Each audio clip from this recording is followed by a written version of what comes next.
What we're doing here with Fireside Forums really are this is meant to be a real conversation that is both we're trying to find the balance between being casual and being valuable. And so this process is really one of just trying to create some conversation, because this is hard stuff. Working with IDD and neurodiverse populations here in Colorado and really anywhere is just difficult. And sometimes the system is not helpful. We're dealing with a system that is chronically complex and is oftentimes a stubborn obstacle towards just getting things done and being able to take care of our loved ones. And really all we're really trying to do is take care of people, and the system is not always helpful with that. So we started these Fireside Forums really to be able to open up some conversations where we can come together, we can hear from some experts, people who really know their stuff, and can help us through some of these topics, while at the same time being able to have a conversation with each other and just being able to figure out a little bit more about how to navigate this process. So if for those who are on right now, and we'll remind you later on to be able to do this as well, if you could throw into the chat just who you are, where you are right now, and what makes this topic of case management relevant to you. Just give us a one-sentence explanation of that. It would just be great for everybody on the conversation to be able to know who you are and and who else is on the telephone call.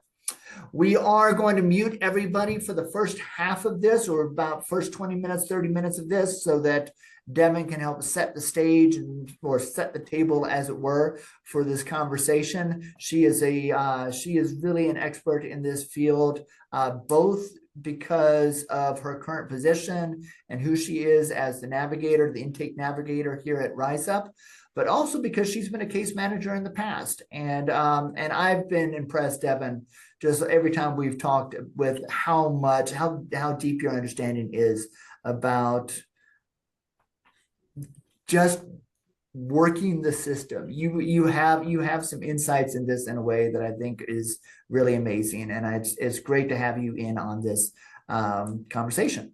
So again, put into the chat a little bit about who you are, and then Devin, could you just give us a brief 3-4 minute sketch of like who you are, where are you coming from, why are you on our screens right now, and what's your current position? What are you bringing to the table here? Very good. Hi, everybody. My name is Devin Petrero. I am RiseUp's newest intake navigator. I'm here to help guide you through the muddy waters of case management, Medicaid, Medicare, and waiver services.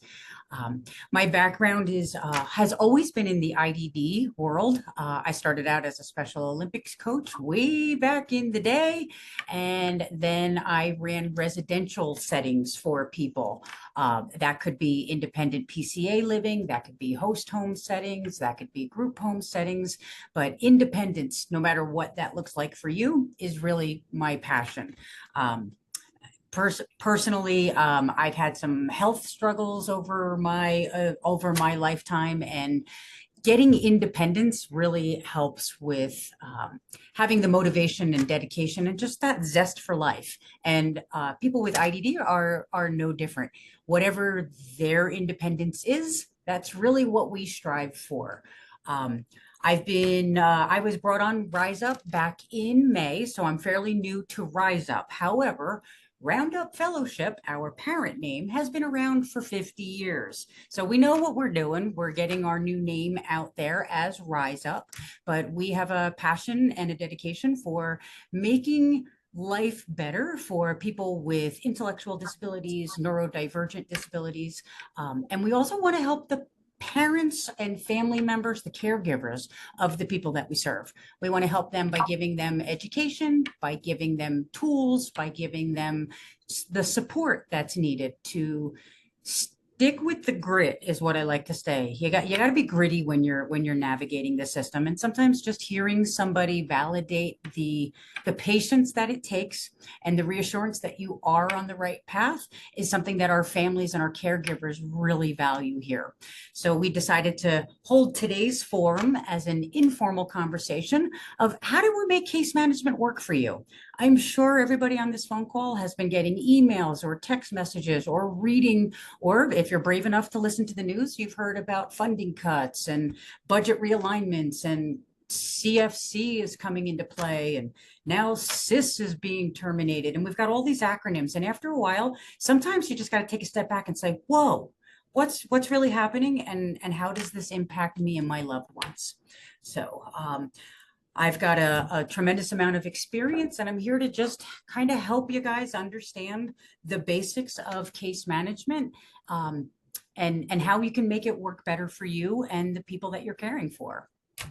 Sounds great, Devin. Thank you so much for that. And man, I feel like you should just sort of take over. Maybe you just need to host a few of these things here. You're really good at this process. So. That was an introduction. So, that was a fantastic introduction, man. That was amazing. So okay, so we can end now. We've ended. There we go. Let's stop right here. We got everything covered. So, well, how about this? Let's dive into the topic then, as far as the case management stuff goes, and particularly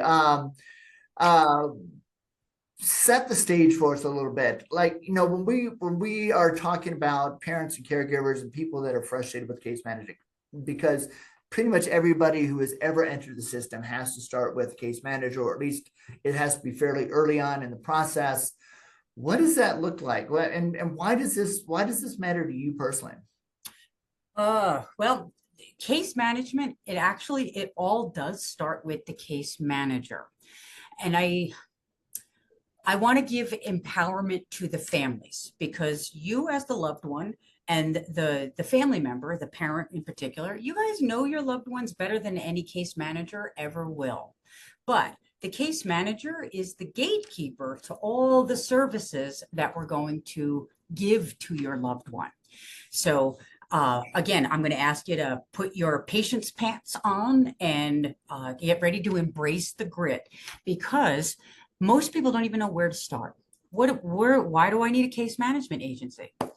Way back in the day, Colorado and other states made people navigate several different agencies to find the waiver that they needed. Well, who even knows what a waiver is and what that does? And we're going to send families to navigate this muddy water by themselves. So 20 years later, we have case management redesign, which is a fancy way of saying it's a one-stop shop for anything that you need long-term care related.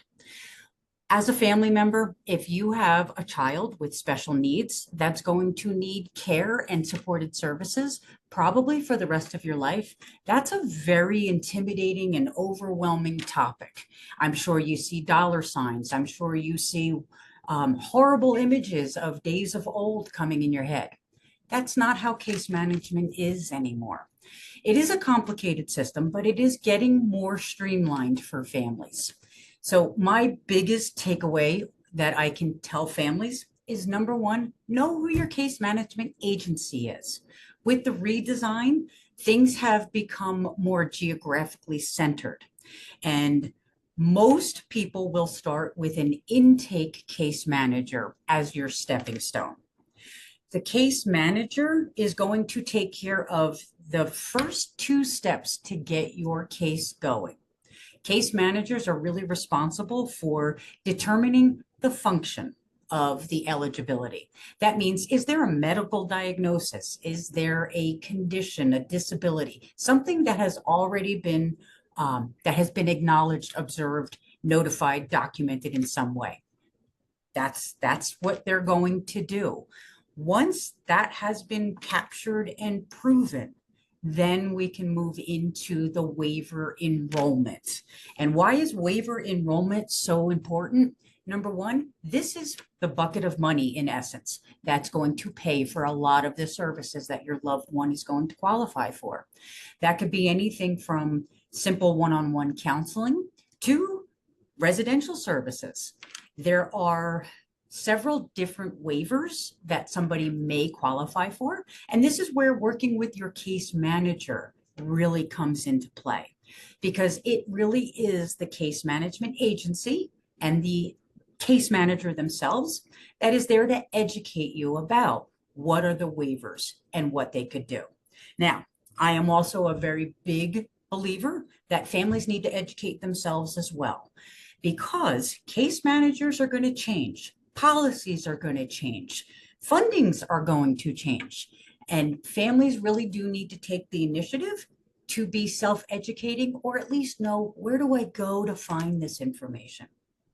We're going to throw a link in the chat in a little bit. The HCPF website, that's the state's website that lists all things long-term care and waiver related. It's a big website. However, it's chock full of resources. So don't let the bigness scare you. There's a lot of good information there. The first thing that I would encourage families to know, and as rudimentary as this may sound, know your county.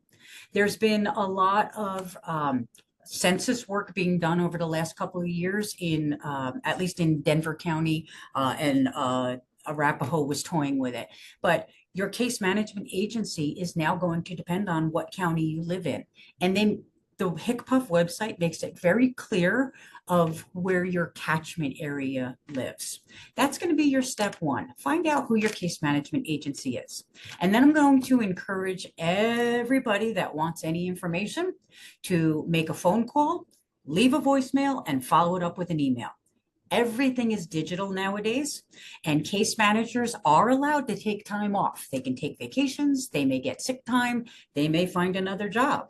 That doesn't mean that you don't get the help that you're asking for. This is something that you are entitled to, and we're here to give you some tips and tricks on how to make that help come to you, even if your case manager is new to the field. Follow everything up with a digital trail if you can, meaning an email. It is also strongly encouraged. Give your case manager 2-3 days to return your communication. However, if at that 72-hour mark, you have not gotten a return call or a voicemail or any kind of acknowledgement, you are encouraged to use the supervisor of that case manager. It is posted on the websites, and anytime your case manager emails you back, it is in their signature line. So even if you forget to store it in your cell phone, do a quick search on your email of correspondence. What's that supervisor's name? And then reach out, because the dirty little secret is sometimes case managers are incredibly overworked and dealing with another fire that needs their immediate attention. And that is not to say that your need is not any less important, but they are working on a triage kind of a model when crises do appear. So in this case, I strongly do encourage you to become the bumper sticker. The squeaky wheel gets the oil. Our case managers want to work with us. Case managers want to get services in place, but sometimes an email gets missed. Sometimes we, as the sender of that email, type the wrong address in. So verify your contact information, follow up any voicemail with an email, and then yes, reach out to the supervisors if you are not getting anywhere. That's actually the process that the case managers are told to work with.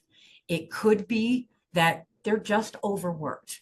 It does not mean that they are incompetent. That does not mean that they are no longer working for your case management agency, but they do get sometimes 50, 60 emails a day. So it's very important for you as the squeaky wheel to make your needs known, even if you feel like you're being kind of a hound. Remember, this is advocacy work at a personal level. So you're not being a hound. You are actually being an advocate for your loved one. I want to break it there to open it up for questions, because whenever I talk to a supervisor, that usually pops up a couple of questions, and I'm not reading the chat as I'm talking. So Tom, what do you got for me? Well, Devin, that was a great breakdown, and I really appreciate that. I'd love to hear a little bit more from an emotional level, or just from like, Because I mean, you're talking about, you're giving a lot of solutions. I really would love to just hear a little bit more about like, what do you hear from families? Like, what do families when they're dealing with case management? I have heard, but I've heard second, third hand, that this is a very frustrating process. What is it? And I just saw somebody in the chat just talk about that that they've had the same problem. You talked about wanting to be a squeaky wheel. That's part of the issue as well, because people just they feel like they're not being responded to. What does it feel like on when you talk to parents? What does that look like? Parents are scared and frustrated. Those are the two biggest feedbacks that I get from parents. They are frustrated because it is not unusual to go through 10, 15 case managers in the course of their adult child's lifespan with services. Case management in general has an incredibly high turnover rate. So it is unlikely that you will stick with the same case manager for the entire time you're using services. That gets frustrating. It gets, Yes. I mean, it gets even a level of beyond frustration because families bond with their case managers. They develop relationships. The member receiving services develops a relationship with the case manager. And whenever that case manager leaves an agency or gets promoted, whenever that case manager leaves that dynamic for whatever reason, good, bad, or indifference, it does throw a hiccup into the relationship building part I'm sure it does. I'm sure if you're been trying to pour out I did struggle with this with Xfinity just the other day, that I'm trying to get a problem communicated. I communicated and then somehow we get cut off and I've got to go back through that and say same process. And that's just dealing with a mobile phone. That's not dealing with a person. That's not dealing with the management of somebody that I love and I care about. I imagine that is just incredibly frustrating. It is. And some parents, if they have had multiple poor experiences, they will just avoid trying to get those services. I have had families in the past bypass long-term care services and pay out of pocket because the system was that complicated. So they would rather just pay themselves than have to like go through this case management process and get the money from the state. yes, because during the process to get some of these waivers, you do have to prove your disability. And that sounds very bizarre. Why would I have to prove a disability? I have a diagnosis of autism. That may be. However, the state has a bunch of check boxes that they need to check off in order to state that the disability has been proven. So Wow. the test that the doctor that says, yes, you have autism, they did an assessment, they did an evaluation. Whether you know that or not, testing and diagnostics were run. Well, the state needs to know what those specifics were. As a parent, that's very frustrating for you. So as the providers that are listening in on this meeting, remember, case managers are people too, and they're dealing with the changes that we're reading about as well. Have a simple dialogue about your frustrations. It goes a long way. The case managers would love to hear what specifically is frustrating. There was one provider when I was a case manager, there was one provider that just was not answering the mom's question. It was a very specific question. Well, we were able to hold a quick phone conversation, a 3-way phone call, and we got that need met. It should not have escalated that far, but mom never really said what the problem was. So I encourage family members, please talk with your case manager. Have an honest conversation about what is frustrating for you, because the case managers probably have a way out. They just need to share that with you. So if everybody can be on the same page, that is one of the best tips ever. Sure. Well, Devin, how long were you a case manager? What was that context, and what does it feel like from the case manager side? I was a case manager at Developmental Pathways for about 1.5 years. When I came into case management, I already had quite a bit of information about waiver services, the IDD world, and the functional assessments that a lot of our physicians use. It was incredibly eye-opening of how dumb I felt coming into the case management role. Yes, I have a lot of information about services and providers and, interventions. However, the system itself is very complicated. They use 4 to 6 different technology platforms that back up all the records, the billing side of it, the service building side of it. There's a lot of tech issues, and when case management redesign surfaced, it wasn't as smooth of a rollout as one had hoped. Is the nicest way that I could describe it. As frustrating as families are with not getting answers or not knowing who to call, the case managers are also experiencing their own level of frustration because the tech took so long to get fixed. There was a workaround for a problem that caused another tech issue that had to cause another workaround, and then more technology. That was the biggest eye opener that I had.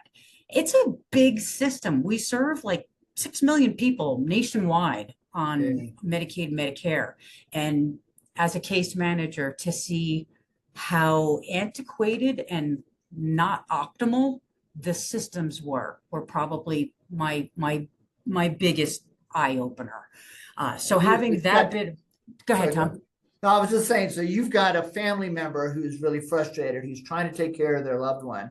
And then as a case manager, you want to be able to help, but you're turning around to get them this help, and the system is just, it's antiquated from technology. It's complex. There are people that we are relying on. There's several different chains. Yet you're the one that is in some ways the gateway to the family member, which means the family member sees you. And I'm kind of asking this. The family member is going to wind up projecting on you all of the problems of the system, when it's really, It's you the as a system. case manager aren't really responsible for all of that to some extent. That is true, but that's still no excuse. That's not an excuse, It's but I it mean, may be an ex. I mean, as we're trying to understand each other in the system here, and trying to understand and get more of a sense of not just technically how to work our way through it, but really trying to figure out how can we feel more like the system, that we've got a way through. I imagine that's part of what makes this thing so frustrating. It is. The tech side is, there are massive improvements that are being made. So it is getting better. Those of us who lack patience or forgot to put their patience pants on today, I want the system fixed by yesterday. We don't always get what we want, but the complicatedness of how to build someone's service plan is a real thing. Now, that doesn't mean that you don't get the service, that you don't get the warm, kind feelings from your case manager. But I do want the community at large to know that sometimes the training isn't all that great. Sometimes the technical issues do surface. Sometimes phone numbers get rerouted and contacts don't get updated. The normal stuff still goes on, but the complicatedness of long-term care, it's a real thing. There are people behind the system, your case manager, their supervisors, and the program directors. They are real people who are in real spaces making real advocacy change for us. So I don't want people to think that all they do is do tech issues. Nope, these are real people that are working for their own loved ones. One of the other things that I noticed at the case management side was almost everybody that works there has a loved one who needs services. So keep that in mind, that those that are working the system also have loved ones using the system. So it's another. They're emotionally involved in the process as well. Very much so. Gotcha. Those that have family members in the IDD world or that are using some kind of services, they are very vested in case management. They want the process to get simplified. They want to be a supporter and an advocate and a resource for the family members throughout the entire process of intake and enrollment and just receiving the services ongoing. Gotcha. So what could family members do when they're coming to their case manager that, from a case manager's perspective, would make things easier? how can a family member make it easy for the case manager to serve them well? If they could have basic information available for that first call, what county do you live in? What are the concerns that a medical doctor has talked about, whether you've gotten a diagnosis or not? I think the easiest thing that you can do for your case manager when you're cold calling is ask the question, what is the help that you're looking for? Are you trying to get an IEP in school? Are you trying to get somebody to help bathe your child? Are you trying to find some place where your kiddo can go and spend their days? So I have a sense of what kind of services are you really looking for, so that the case manager really knows what it is that they can meet. Yes, instead of service, I would say help. Service. Okay. Sometimes services, the case managers think, line items under a waiver. But as a family member, you just need help. You just need help. What help is available? Let's talk about what help is available, because as a parent, I might not even know that. Can you help me find help for my kiddo? Get that partnership going and really enlist the case manager as a partner, rather than just, sort of dumping on them. And I mean, I imagine as a parent, and again, I can just relate because yesterday I was having to talk to Xfinity. There's that temptation to want to just come in and say, darn it, you're not meeting my needs, and get really frustrated. But that doesn't ultimately help the system at all, because again, the case manager is emotionally involved as well. Sure. And it really is a place where they want to be able to serve. Yes. What do case managers, I mean, obviously if you're overworked, you've got to make shortcuts, you've got to do things as quickly as you can. What do case managers wind up having to cut out in order to get the services out, and get as many services out as they can? And what could family members do to help make sure that they get what it is that they actually need? Does that make sense? Are you understanding my question? Yes, I think where the focus of the case managers are going to be really depends on where the family is. If a family is already connected with services, the case manager may not be as quick to get an added service built onto their service plan. Okay. However, if a case manager is aware that you're a new parent, you are struggling, you just got a recent diagnosis, there's a lot of unknowns, and this journey just began for you, the case manager is going to focus on you, because you're treading water, and like anybody in deep water, you can only tread for so long. You need a life preserver.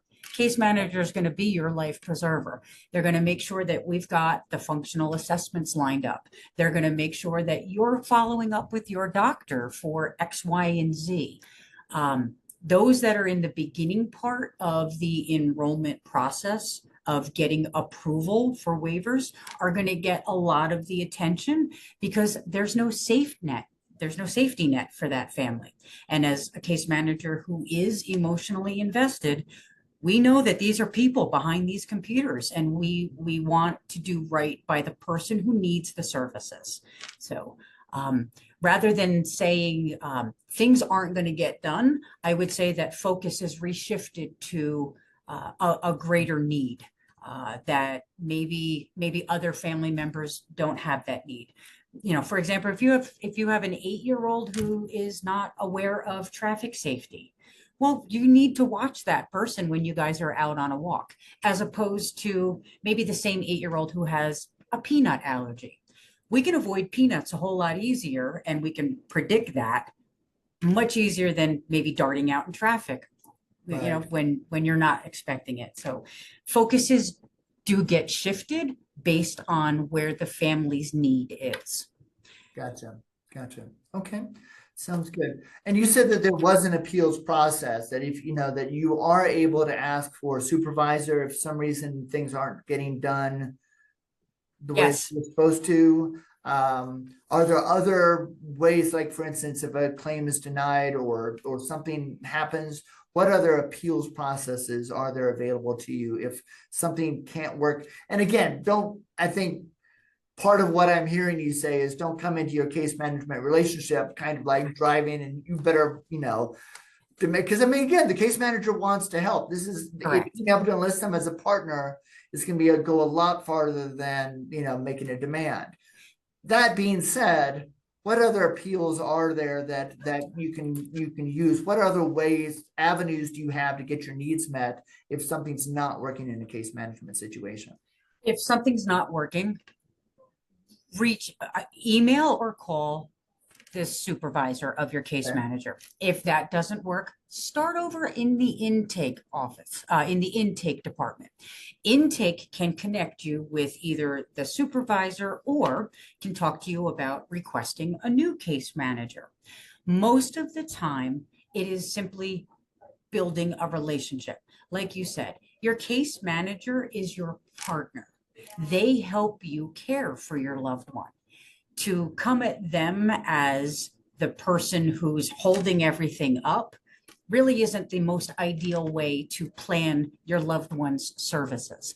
So before you even go to the appeal process because of a decision that was made, I would really encourage people to call, email, call, email. Call and email. When you get your case manager, if they're busy, how about it? Can we schedule a phone call? Is tomorrow better for you?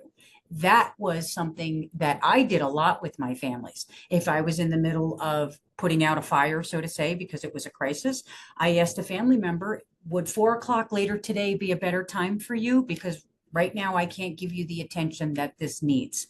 If I was not available, I asked my supervisor, hey, can you jump on a call for me? And I told that to my to the mom in particular. I said, Mom, I've got a fire that I need to put out. However, my supervisor, John Doe, is going to give you a phone call at 4 o'clock. If that works for you, we'll tackle this and I will follow up with you tomorrow when my schedule lightens up. So if you could be more of a partner with your case manager rather than an adversary, that helps the entire process move forward. I think that sounds like a really good set of advice because I mean the more we can deal with this as a relationship rather than as a transaction, probably the more we're going to be able to get things done. Now, obviously, there's going to be situations where you may actually have a case manager who just genuinely is just doing this as a job and they don't really care. But it sounds to me like that's not the case in most situations. In most situations, the case manager does care.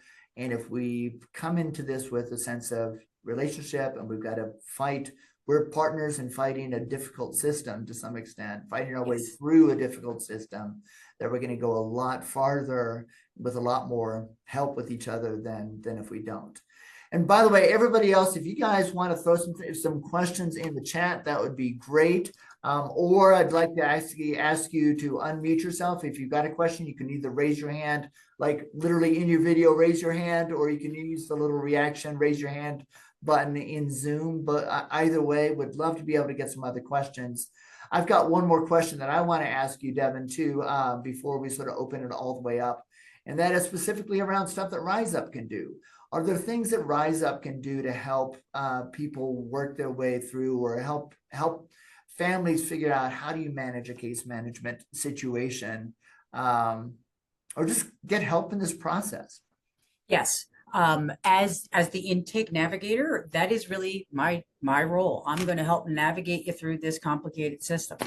When you do qualify for services, not all the other puzzle pieces may be in place, but case managers connect you with agencies like RiseUP and a couple of others. They give you a short list where families can start to reach out to us. When families reach out to us, we find out where they are in the process. And then if we can get a release form signed, we can contact the case manager directly and we could verify what documents are still outstanding. We could explain the process to the family in simpler terms to give them an understanding of why you need this extra piece of documentation. We can tackle it together instead of you doing it by yourself. Once everything is approved and you are finally enrolled onto that waiver, you can choose RiseUP or not choose RiseUP even after we have helped you navigate the system. We are in it for the person receiving services. So ideally, we would love for you to choose RiseUp, but we are all about choice and service. So Right. whatever we can do when families call and they ask about services, I can tell them how quickly we can onboard. I can ask them if they would like me to follow up with their case management agency. Once somebody does choose RiseUp, then you're with me until we get everything in place. So it is a one-person dedicated question answer, somebody who can give you support. RiseUp has services for children and adults. And if I'm not the best one to give you all the details of said service, I am surrounded by colleagues who can give you all of those ins and outs relatively quickly. Sounds good. And I mean, obviously, and this is something, I mean, I think you just laid out a lot of Rise Up services pretty well there, but this is bigger than us though, too. Yes. We want to be able to be able to help people, a lot of the Rise Up is a nonprofit. What we're getting, we get from mostly almost entirely from the state and from other sources. So really, when we're offering our help, we're offering our help. We really want to help people out, and whether you choose Rise Up or not is really not the point. We want to be able to do that for anybody. So feel free to give Devin a call. Lynette is also on this call. She knows her stuff inside and out. 40 years of experience in this process. So feel free to jump into any of these conversations, or go to a website and you can ask for help there as well. Yeah. Any questions from the rest of the call here? I've got a couple more, but I wanted to see if anybody else wanted to ask a question really quickly. Feel free. Well, don't everybody hit me at once.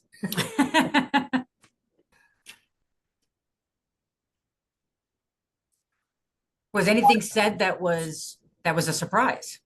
Well, how about this? I've got a question, because one thing you did talk about is that a lot of times families deal with multiple case managers over the course of their time in managing their loved one, which means that, as much as we're saying, we want to build a relationship and we want to be able to help people out, we want to, to get in with our case manager in a process that we're developing this partnership where we're struggling against this convoluted and difficult system.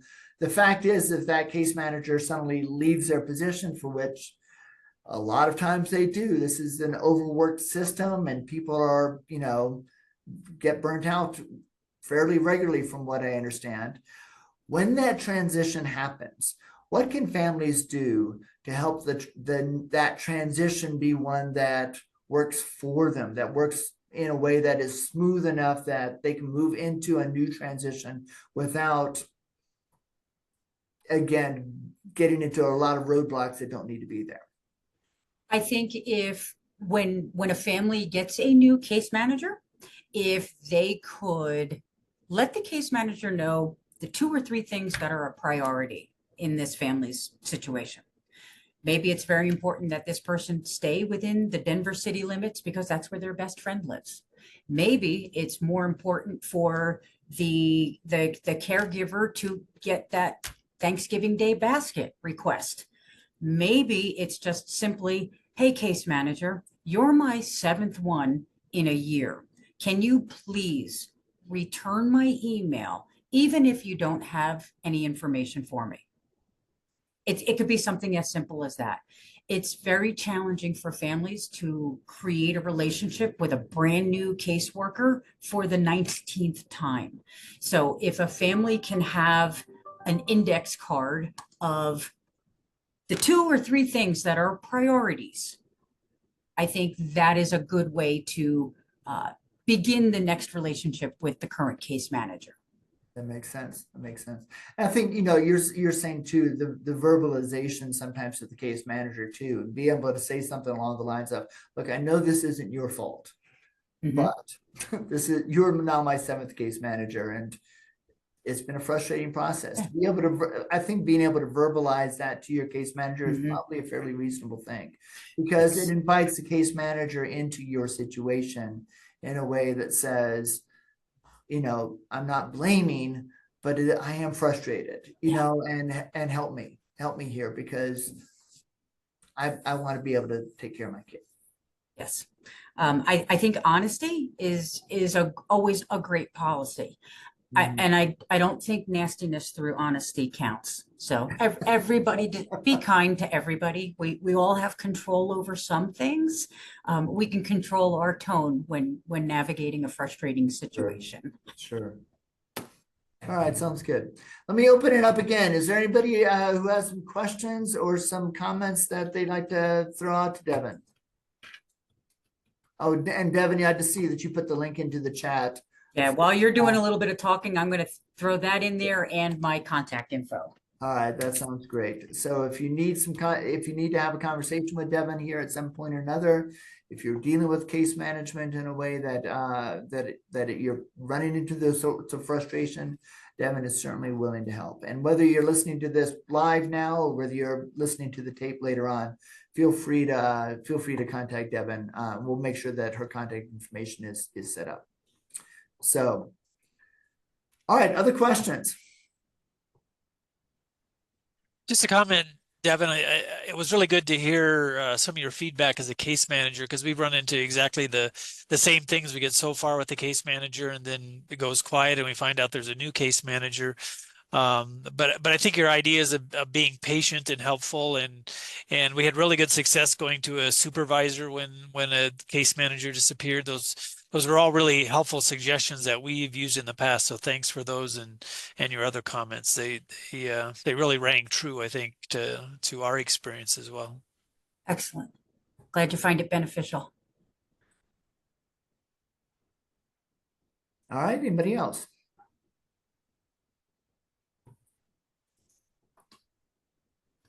How about this, Devin? How do once services are approved, how is it what's the process look like from a case manager standpoint, as far as coordinating with providers, with agencies? What does that look like? And is there a way to facilitate that as a parent to be able to make that move more quickly or more smoothly? Short answer is yes and no. Okay. So yes, when a case manager gives you a list of providers who can offer the service that you're looking for, we really encourage families to call those providers. Ask questions. This is where you're going to be sending your loved one. Ask to come and visit the facility.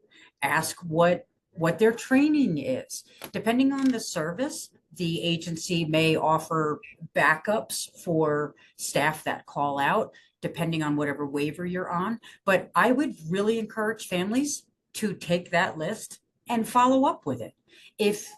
What we find a lot of times is families do get a list of providers and then the families never make phone calls. So services are never secured. And then maybe behaviors resurface or skills that were once learned decrease. Whatever resource the case manager shares with a family, I really encourage the family to follow through with it. And just like anything else, when talking with that provider, if you get a weird feeling, move on to another one. If you get a great feeling, ask more questions. But this is where families have control. The case managers cannot choose a provider for you. What they can do is they can give you a short list, or they can give you instructions on how to narrow it down on their online website, which is all great. But that means that the heavy lifting is still on the moms and dads of the kiddo or the caregiver. Tackle it one at a time. I always encourage my families, make 3 calls a day. Have a list of questions that you want to ask. What's the training? What's the pay rate? Can I come and visit? Those basic things. But follow through and take notes, because you're going to be making a lot of phone calls to a lot of providers, and you may need to follow up with some of them if they don't call you back. But follow up, follow up, follow up. Sounds good. And I will give this little nugget. If after going through the list of providers that your case manager has given you, and you're still not really jazzed on any of them, that's okay. There's a bazillion providers. You have to go back to the case manager and say, can I please have some more to go through? At that point, they'll probably give you the instructions on how to find it through Wayfinder, because that will give you a list of everybody. I find that to be too overwhelming for families that are already juggling a full plate of things. But yeah, make it manageable. If a family already has a provider in mind, can they come to their case manager with that? Absolutely. Is that something you can do, like coming in at the very beginning and say, hey, I've already heard of RiseUP or developmental pathways or some other organization, and I know I want to work with them. Can I do that? And what does that do to the relationship with the case manager? That makes the case manager's job that much easier. If a family member is already familiar with an agency, whether they've used them in the past or they've got a neighbor that uses them, they are more than welcome to call the case manager and say, I want ABC company to provide X, Y, and Z service under my waiver. The case manager will do a quick check to make sure they are an approved HCBS provider, and then they will build the case plan according to that service line and the agency that's providing it. Yes, case managers love when you already have a provider in mind. Got it. So it actually facilitates the process to already have done some research even before you get to a case manager. Yes, it does. That's why agencies are out in the community all the time. We want to get our names out there. We want to interact with our community members. We're doing this to build better communities that we also live in. So yes, if you want to work with a particular agency, the case manager will allow that, and it's actually welcomed. We find that the building of the service plan goes a whole lot smoother if you already have a provider in mind. So yeah, we welcome that. If you have somebody in mind, yep, write down at least the name of the agency. If you have a contact within that agency and a phone number, give that to the case manager, and then everything is pretty smooth sailing after that. Are there other tools or resources that you can bring to a case management agency without, I mean, you don't want to alienate the case manager, because again, of all those things we talked about in the beginning, developing a partnership is the most effective way to actually start developing, to be able to get through the system, as it were. But are there other tools and resources that make that if you come to your case manager with those resources in hand, that it actually makes the whole relationship easier? I wouldn't say tools or resources, but I would say information. Okay. Yes. If you have your doctor's contact information, if you have your school district's name and contact person handy, those things will be able to give the case manager their next steps to get services secured for you. So knowing who your providers already are, and that could be anybody that is in school, it could be a counselor, it could be your pediatrician, it could be a clinic that you use regularly. But if you could have that information handy for your case manager, that would help expedite a lot of services for you. Sounds good.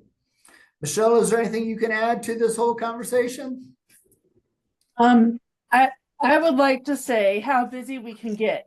While this has been going on, I have actually been doing work on my second monitor to keep caught up, because I am taking time off and need to make sure I have my stuff done before I am off. Are you a case manager, Michelle? I am an intake case manager. So I'm the first. Michelle would be the first stop for a family seeking services and has none in hand. Gotcha. So Michelle, what are the things that Devin has been talking about as far as case management? Does that ring true to you? Is there anything you would add to that?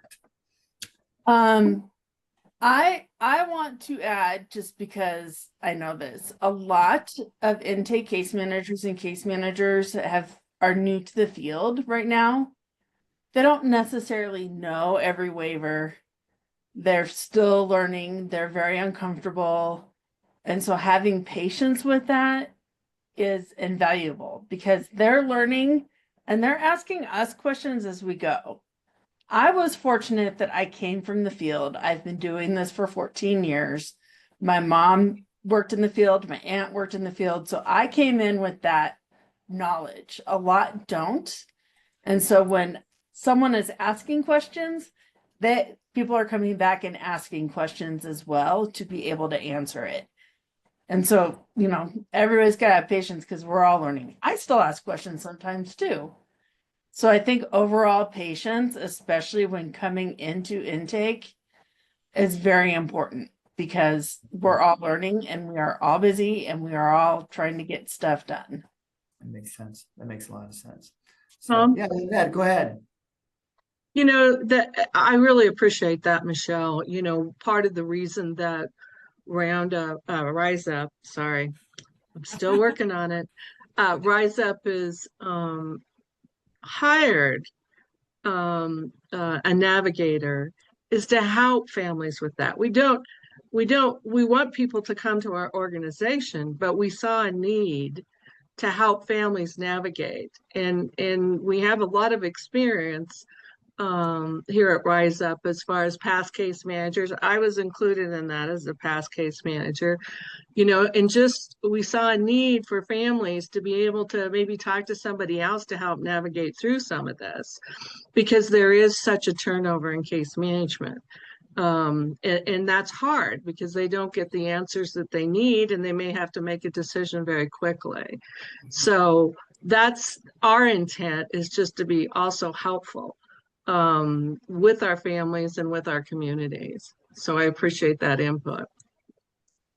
Thanks, Lynette. Very good. Well, good. Well, for those of you who are watching online, or who are live with us right now, we will have this up on the website. We're going to put this up as in a blog form, and of course, we will have the video available as well, so people can watch this at a later date as they need to. So, but it sounds to me like the core takeaway here is go to your case manager as a person who wants to help. And that if you can give them the opportunity to do so, be patient with them in the process of trying to figure things out, especially as Michelle pointed out, that they may not know exactly what they're doing entirely yet, but they want to help and they want to be a part of this process. And so doing that kind of partnership, coming in with the information that you already have, that a lot of these things can be really valuable. So. All right, and once again, Lynette, actually, if you could put your email address in the chat as well, too, just to let people know how to get in touch with you as well. And of course, you can always go to our website and push the button that says "Talk to a Guide." We would love to be able to guide you through this process. We have a lot of people who are experts, not just Lynette and Devin, but there's a lot more where that came from, as far as people that can engage you and help you work your way through this process. And we are also very willing to work with other organizations in all of this. This has got to be a community-wide, a statewide, a nationwide effort. We can't do this alone. That's why we need each other. That's why we need conversations like this. We need the capacity to be able to learn from each other and to get each other's help as we're working through the system, no matter what organization we are part of. So, so thank you. Any last words before we go, Devin? Patience goes a long way. Patience goes a long. I think that works not just in this conversation, but in a lot of other conversations. You know, Yes. So patience Yes. does go a long way, and let's hope that we can all find some of that in these conversations. So We will. I want to thank everybody for joining. I know you gave up part of your time. Some of you gave up your lunchtime. I appreciate you guys joining us and for making this fireside successful. all right. Thank you guys so much. We will hopefully see you next time.